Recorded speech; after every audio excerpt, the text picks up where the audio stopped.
ఇప్పుడు ఇందాక నానబెట్టుకున్న ఆ ఒట్టి తునకల్లో ఉన్న వాటర్ని పారబోసి దాన్ని తీసుకొని ఇప్పుడు ఆ కర్రీలో యాడ్ చేసుకోండి. వాటర్ లేకుండా యాడ్ చేయండి. దాన్ని ఇప్పుడు మంచిగా కలుపుకోండి. దాన్ని ప్రాపర్గా ఆయిల్లో నీట్గా కలుపుకోవాలి.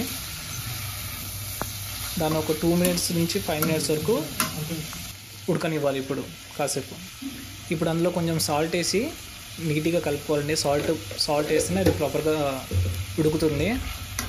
సాల్ట్ వేసి కలుపుకున్న తర్వాత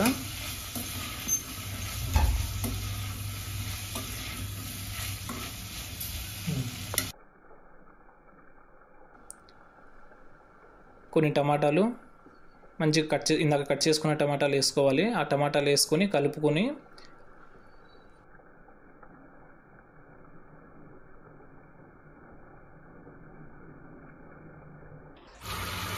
తర్వాత మనం ఇప్పుడు కారం, కొన్ని ధనియా పొడి, మసాలాలు అన్నీ వేసుకొని ఒకసారి ప్రాపర్గా కలుపుకోవాలి.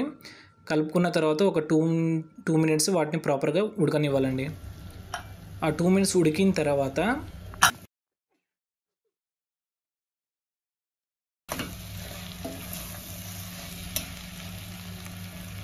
మనం ఇప్పుడు అది ప్రాపర్గా ఉడకడానికి మనము హాట్ వాటర్ పోసుకోవాలండి. ఇందులో వాటర్ పోసుకోవాలి. ఆ వాటర్ కూడా హాట్ వాటర్ తీసుకుంటే చాలా మంచిది.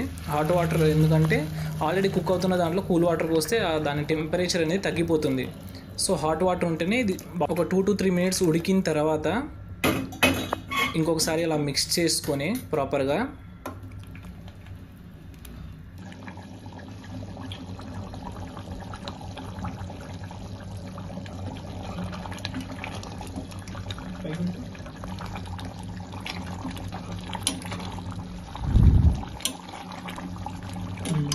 ఇప్పుడు ఆ కుక్కర్ మూతని ప్రాపర్గా పెట్టేయాలండి. కుక్కర్ మూత పెట్టిన తర్వాత ఒక 5 మినిట్స్ తర్వాత ఒక 2 to 3 విజిల్స్ వస్తాయండి. మనం ప్రాపర్గా 3 విజిల్స్ ఉంచితే ఆ కర్రీ అనేది ప్రాపర్గా కుక్ అయిపోయినట్టు, లోపల వట్టి తునుగులు కుక్ అయిపోయినట్టు.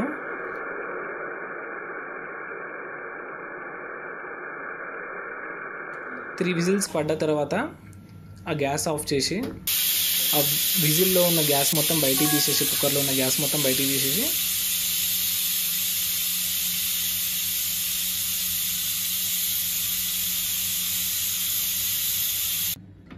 ఆ మూత తీసి ఒక్కసారి కలుపుకుంటే అయిపోయినట్టే అండి. చూసారు కదండి వేడి వేడి వట్టి తునకల కూర ఎలా తయారైందో. మీరు కూడా మీ ఇంట్లో ట్రై చేయండి. చూడండి ఫ్రెండ్స్, ఎంత సింపుల్గా వట్టి తునకల కూర చేసుకోవచ్చో. మీరు కూడా తప్పకుండా ట్రై చేయండి.